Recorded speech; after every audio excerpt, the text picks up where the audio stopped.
Neil. I did not know you were going to labour the Guinness World Record thing, but I guess that's stuck with me now forever, isn't it?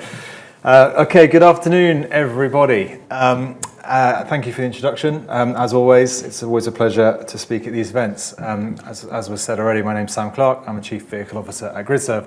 Been in this EV game a little while now, 20 plus years. I've owned, operated, run electric vehicles for a very long time, starting in the world of electric motorbikes and scooters in the early 2000s. And then I spent 10 years founding and building a last mile delivery company when vans didn't really exist, and yet I had a van delivery company, so that was quite challenging, using little quadricycles back in the day. And the reason why that's relevant to this topic, I think, is because that was the last mile, the bit that goes at the end where we get all our deliveries, as we all do these days, from Amazon and the like.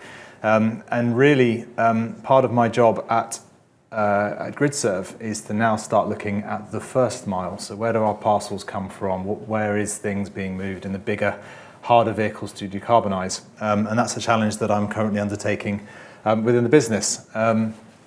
So that's what this session today is going to be all about. So first and foremost, GRIDSERVE is a sustainable energy company, not a last mile logistics company. I nearly used my own introduction from my previous company there. We do lots of things in the EV space. We have a bit of a mantra called sun to wheel. So we own and operate solar farms at one end. We have a finance and leasing company at the other. And the jam in the middle of that sandwich is a charging infrastructure business, which has been running for just over 3 years now.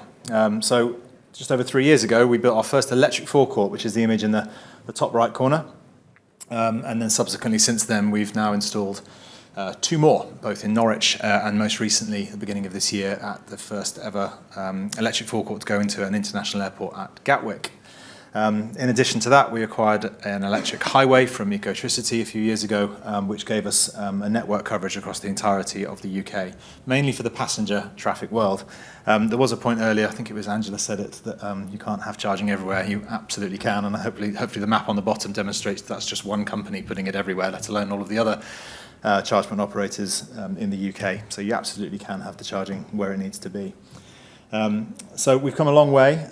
It's from charging no one nowhere to 200,000 sessions every month. So we're not the largest infrastructure player in the UK, but we're definitely the busiest and certainly in the most strategic places, given that most of our network is on the motorway service areas. So that's all good. And actually what we did at Braintree back in the day in December 2020, when we built the electric forecourt on the top right there, we put a commercial lane in and a commercial charger. Now, it wasn't used particularly well at the time, of course, because it's very, very early days. But already now we're seeing a regular use of that particular charging bay. And that was our first nod, really, into the foray of commercial traffic and how do we tackle the harder to decarbonise vehicles. And therefore, that image on the bottom middle there is one of the first versions of the Volvo electric truck that we had on to do some testing recently. So we and the many other businesses are tackling the passenger traffic pretty well now. The infrastructure, it's all about the infrastructure. People have been saying that for years. Well, the infrastructure is getting much, much better now. The growth in the market is huge. People are starting to graze more on our network now, so they're not needing to plan quite so much. I don't plan at all anymore. I drive around the country every day, and I'm pulling up at service stations. And a phrase that I've been using for some time now is, I don't stop to charge. I charge because I've stopped. So I travel a few hours, plug the car in, have a coffee, have a wee, be on my way. So charging becomes secondary now. And that's great. That's great for the car world, but we've got to try and tackle everything. So commercial charging is the next challenge, really, that we need to, as a society, we need to tackle. We all use trucks. We just don't realise it quite as much as we perhaps think in regards to getting all of our online purchases moved around the country and getting to our front doors. These are some of the statistics that we've pulled out of our latest report on the project, which we're currently running, which I'll be talking about more in a second.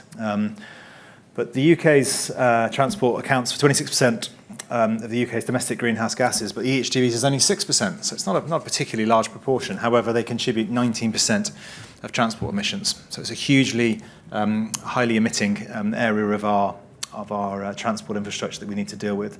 98% of EHGVs, or HGVs, sorry, are still diesel.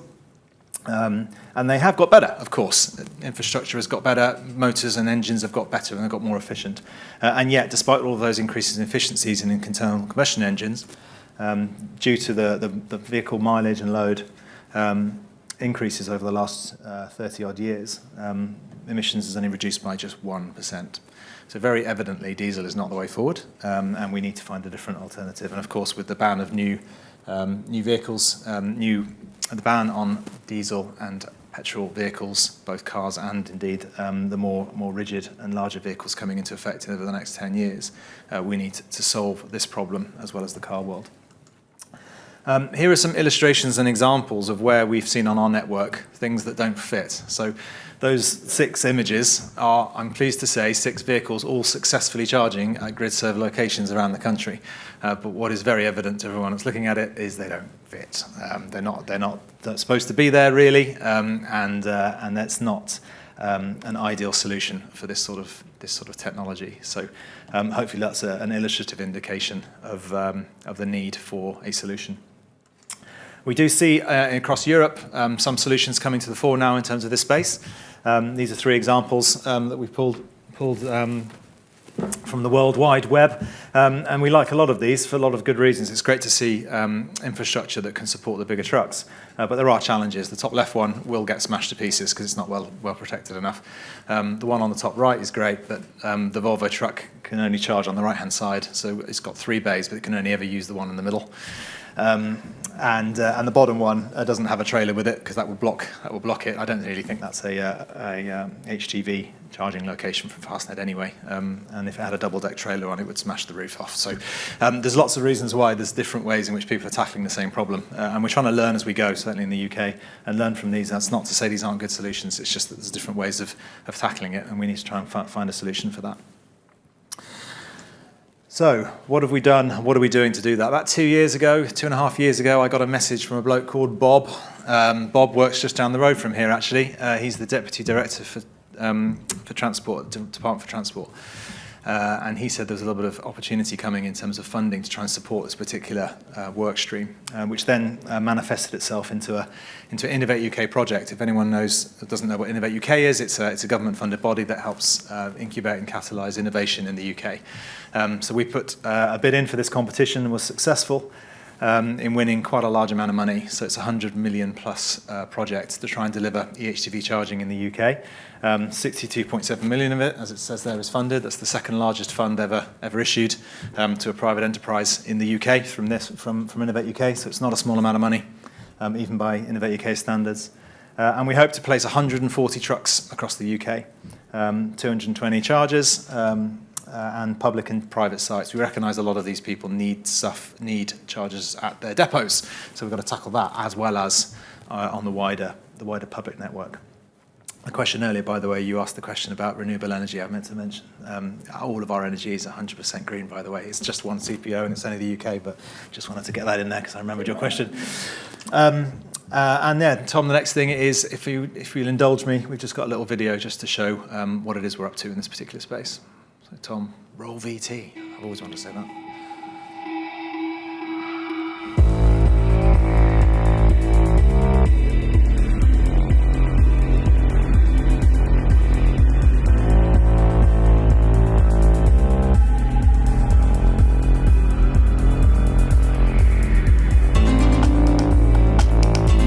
Electrification of heavy goods vehicles or general commercial vehicles has always been the harder area to tackle because cars have got a provision now, but the big stuff is hard to get in the existing locations. The industry needs a solution to be able to electrify the larger things on the road, and this is the beginning of that journey. They need a lot of power, right? So we're getting to the point now where we're looking at, including within this trial, up to 1 megawatt charging being distributed potentially into vehicles of the future, which is the same as a small village. So we've got to keep pushing the boundaries in terms of power to make sure that we can continue to deliver the charging solutions that enable these things to go up and down the country as effectively and as swiftly as possible.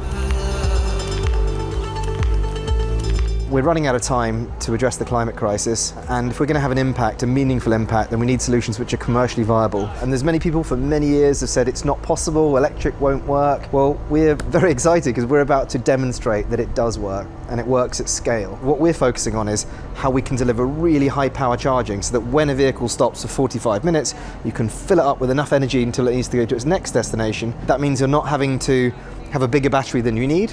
That means you can transport the same amount of freight as you would otherwise be able to do. You know, if you charge it up on low-cost solar energy, then it'll be cheaper than diesel as well. We've got an incredible consortium of logistics companies, supermarket companies, retailers, and many, many others. They have hubs and warehouses and logistics depots, so that will involve putting charging infrastructure at their locations, which we will be supporting the delivery of. And then when the vehicles have left those locations, there will be a need for en route charging.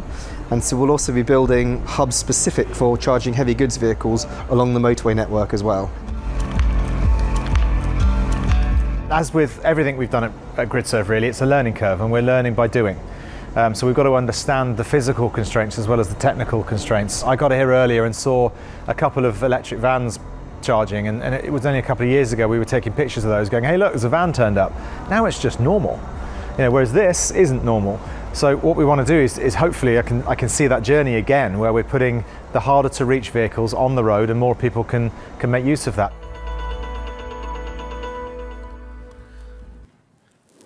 Well, for someone that likes the sound of his own voice, I hate the sound of my own voice.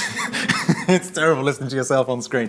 Anyway, so that's what we're up to. So that's our project, and we're going to work on it over the next 2 years of funded period, and then 5 years of data gathering thereafter. So it's going to conclude in 2030. Yeah, we're very, very excited to get going on it. And we've got a huge consortium of some pretty large names there, alongside our senior partners, principal partners in Hitachi, who are doing all the data gathering for us. Some of the OEM partners, not an exhaustive list, I think others will be joining that list. Leasing partners, landowners, and then of course the critical guys on the bottom left there, which are our customers, so the guys that are actually going to be running these trucks. There's some big names in there, but also some of the big names like Amazon and Kern & Nagel will also be looking to support their SME market of their contractors to put some of these trucks into the SME world, not just for the big boys, which is I think really, really positive. And of course, bottom right, we've got a lot of stakeholder engagement from various government and other organisations to help support what we're trying to achieve here. So yeah, 33 I think it is, strong consortium, and we're hoping to deliver this over the next couple of years. We've already started doing a lot of work. We've started analysing what it is that these guys are doing, where are they going, how are they doing it. We're understanding trunking, distribution, milk runs, tramping. Never heard of that, tramping until recently. And then more specialised things like car transporters or tippers, and all those sort of vehicles that we don't really think about necessarily on a day-to-day basis, but without them, we can't go about our daily lives. We're also trying to understand some of the use cases, many of which the variables don't appear to be on that graph, so that's a lot more detailed graph than is currently illustrated. But we're trying to understand all the different component parts of what is most important to these hauliers, and also some proportionality on the bottom right there in terms of how much is regional distribution, how much is all the other different variables. So we've started at this point to do all of the groundwork in terms of understanding exactly where these trucks go, what they do, what distances they travel, and really trying to get under the skin of where these things move, and then how we're going to be best placed to help decarbonise them. And again, sir, to your point down the bottom there, just noticed my image at the top right there. That's one of the test sessions we did with the Volvo truck at Braintree. And I don't know whether you can see that on the screen or not, but that's 300 and something kilowatt hours consumed on one charging session, which is about 10 BMW i3s from empty to full, all for just one charging session on one truck. So that's probably one of the largest charging sessions that's ever happened anywhere in the public domain, anywhere in the world, I would imagine, because there aren't many things that go on the road as big as that. But it's great to see it, and it averaged 100 kilowatt speed during the entire session as well. So it consumed a tremendous amount of energy in a very short period of time, which is exactly what we want to happen. And lastly, or the last sort of section of my presentation really is the challenge here. we've got a lot of questions there. I'm not going to read them all out, but we're trying to challenge ourselves. We're challenging the hypothesis, and we're testing the hypothesis that these things will work. We're not saying it's definitely going to work. We hope that it is. But we need to start to really evaluate a lot of these different questions and really stress test these questions so that we can get to a point where we do a proper TCO calculation, total cost of ownership. Are these vehicles going to run? Are they going to work? And will they be able to do the same sort of mileage with the same cost base as the diesel equivalent? And I'd like to think that they will. And with Innovate UK type support for vehicles that are inherently twice as expensive at the moment, this will help to incubate and catalyse the market, we hope, and bring the costs down such that we can continue to have a better economic case for the decarbonisation of this area. There are already on the table on the right lots and lots of different reports out there that have done many different appraisals of this particular sector. We're going to go a little bit further. So we're going to do, obviously, the economic analysis, but we're also going to do primary research, build chargers in depots, in public sites, put more electric heavy goods vehicles on the road than ever before, and hopefully learn a great deal along the way. And certainly one thing I did at the bid stage as well, I remember very clearly saying, well, there's 140 odd trucks on this, but if we haven't put a couple of zeros on that number by the time this project's finished, then we failed. We need to keep pushing forward, because 140 is great, but it's a drop in the ocean. So rather conveniently, our first report was made public on Monday this week, which gives me the opportunity to talk about this. In terms of the first report, which is very much the stuff I've just talked about, and there'll be a load more really good, juicy stuff coming out over the next couple of years as we start to learn and we start to put vehicles on the road. We've had 10 orders of the 140 so far, some of which are arriving next month. So these first vehicles are starting to land. What I haven't done today is talked much about the actual infrastructure, the layout, the configurations, the reversing, the drive-through, and all the booking and the reservations and all the other things we're working on in the background, because I can't yet, because we need to talk about that later once we've actually understood some stuff. So that is all coming out as well, all the different details that we need to learn from as we go through this journey. So very much at the prep stage at the moment, but hopefully I'll be able to present different versions of this over the next few years, where we've got some material information and data about how we're decarbonising this sector. That's it from me. Thank you for listening. I hope it was interesting. And yeah, I've my LinkedIn link there. If anyone wants any further information, then please reach out. Okay, Sam, thank you very much indeed. Any questions from the room? We have one in the middle. I have to remember I have to come to you, as I have the microphone.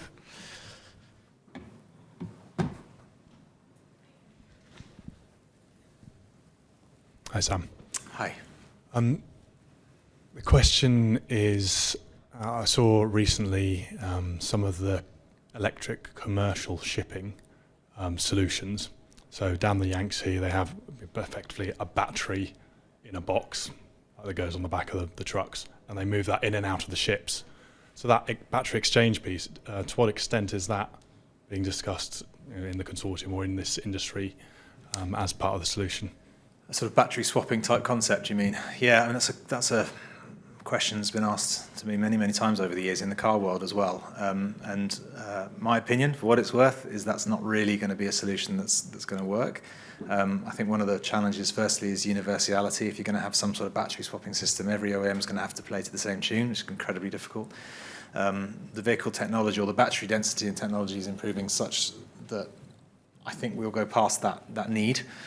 Once the vehicles are doing, or capable of doing, 300-400 mile range, and they're at sort of 200-250 mile range at the moment. Once they get to the sort of 350 mark and can charge during a tacho break for 40 minutes and be on their way and not affect their efficiency, then I don't really see a need for that. I think the batteries should be able, and the same as in the car world now. We've got I think the average now is just under 300 mile range on the new electric vehicles coming out in the car world. And most, I think 99%, 98% of the DFT did this recently. I'm trying to pluck back the memory of the report I read last week. I think it's 98% of the vehicles in the UK travel less than 100 miles now, and yet all the vehicles can do 300. And I think proportionally we have the same strategy with the HGV. So I think there's always use cases for things like battery swap or induction charging or other types of technology, but I think it's niche. I think reality for me, at least, and we're not an OEM, so if that's the way that technology goes, then great. But I think reality is that the vehicles that are being produced at the moment have fixed batteries that don't move, but they can do the range and pull the weight that is required. So I think that's probably, if it ain't broke, don't fix it. Just keep improving on what we've got, would be my logic. Okay, Sam, thank you. Next question is down here at the front. Hi, Sam. Are you looking to work with other transport sectors? So the bus sector is the first to go electric in a significant way in this country. Therefore, we're investing heavily ourselves in high-powered charging infrastructure, and we can get big vehicles in and out of our depots. Therefore, perfect opportunity to supplement and complement what you're already doing to make sure you've got a wider access, not necessarily with your equipment, but partnering with people that can give access to your your operating partners. Yeah, I mean, the bus and the coach world is a good example because a lot of that is, certainly in the bus sector, is fairly metronomic routes that are quite predictable. So in the big things, it's a natural thing to start to electrify first. The challenge with the trucks is twofold, really, in terms of marrying those two use cases. One is that we're transporting people around, and typically we need to move those people away from heavy goods vehicles, so they kind of have to be separate. And therefore, yeah, on the motorway service areas, those things need to be separate as well. But I think there's a huge amount of learning to be done from the bus and the coach world for sure. Definitely from the infrastructure at depot level as well. So yeah, I think certainly we've got already a car passenger traffic solution for all motorway service areas. But this is the HGV element, and there's going to have to be a third one, which tackles the other types of use case as well. Yeah, I'm just thinking if an operator like ourselves has a location in a retail park or outside of a retail park, or a industrial park rather, and your hauliers are coming into those areas, then we're using our charges between 10 at night and 6 in the morning. Well, if they're turning up at 3 in the afternoon, then we've got a spare capacity, and that's the thinking that I'm going. Yeah, I think there's definitely some benefits there that well, even within the consortium, there's certain hauliers that have got heavy traffic movement in the day, but not doing anything at night, or vice versa. And they've already said, should we open up our depots to allow other people to have access to it? So hopefully there's lots of opportunities as there's more infrastructure to try and overlap and make good use of that if there is downtime or dwell time or capacity within certain times of day. In fact, even on the car world, in the GRIDSERVE world, rather poetically, the demand typically follows the sun. So we've got a bell curve with high demand in the middle of the day, and then it actually tails off at the end, as opposed to what you might think in rush hour, but actually the peak's in the middle. So anything we can do to lift the shoulders of the bell curve to get better utilisation on the sides when the sites are less utilised is obviously a good business practice. And I think the same principle will apply in those affiliated markets, and try and collaborate better and use those, the day-night type logic as best as possible. So yeah, for sure, I think it's definitely a wise thing we need to look at doing. An excellent question. We've got time for one more question. I don't know which hand came up next. I believe it was yours over here. Hi, thank you so much for sharing the exciting work you're doing. I'm just wondering if you have also tabs of different energy systems that have been proposed for heavy goods transport, for example, alternative fuels like hydrogen. Do you have a stance on that? Do you have flexibility within your system to also serve vehicles that choose to go down that path instead of the battery-powered path? Yes, I'm trying to think how to choose my words carefully here on this one. Within this project that we were successful in being awarded money for, it's a £200 million grant fund. So there are 3 other projects that are also within this pot, one of which is for hydrogen vehicles. It's not something that we are entertaining at all, to be honest. It's not a technology that we're currently in support of. Having said that, as a business, we're technology agnostic. So if that transpires to be a market demand for that type of propulsion, still an electric vehicle, I suppose, but the propulsion is different, or the energy source is different, then we would look at it. But for the time being, and I've seen articles even today of various hydrogen-related activities which are going backwards as opposed to forwards. So, like many technologies, I'm sure there's a niche for hydrogen, but we don't think that that's going to be relevant in the truck vehicles and actually all the way down to the cars and etc. We just don't see it as a viable option, or a commercially viable option, and in a green and renewable way either. But if things change and it makes commercial sense and can demonstrate renewable green energy supply at all times, then perhaps that's something we would look at. But it's not on the agenda at the moment. You chose your words very carefully. Well done. Okay, well, I'm afraid we are out of time for this session, so a big thank you to Sam. Thank you.